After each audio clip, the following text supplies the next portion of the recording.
এবার গুগল নিয়ে এলো হারিয়ে যাওয়া ফোন খুঁজে পেতে নতুন একটি ফিচার। অ্যাড্রেস বারে I lost my phone type করলে এই ফিচারের সাহায্যে ব্যবহারকারীকে সরাসরি ফাইন্ড মাই ফোন পেজে নিয়ে যাওয়া হবে। বিস্তারিত জানাচ্ছেন শারমিন নিপা।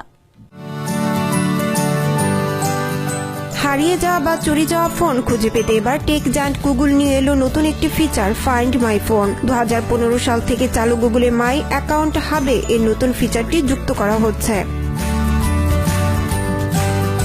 নতুন feature I lost my phone এ একটি লিংক রয়েছে, যার সাহায্যে নিকটবর্তী লস্ট অ্যান্ড ফাউন্ড অফিসে সরাসরি যোগাযোগ করা যাবে।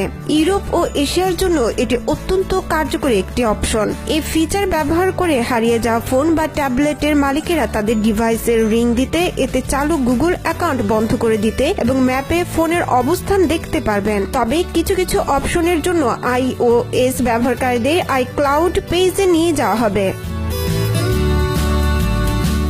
হারিয়ে যাওয়া ফোন খুঁজে বের করতে অ্যান্ড্রয়েড এবং অ্যাপল উভয়েরই আলাদাভাবে নিজস্ব সেটিংস থাকলেও এসব তথ্য এক জায়গায় জমা করা এবং সার্চ রেজাল্টে অন্তর্ভুক্তির ঘটনা এই প্রথম। Sharmin Nipa, TVN24 news desk.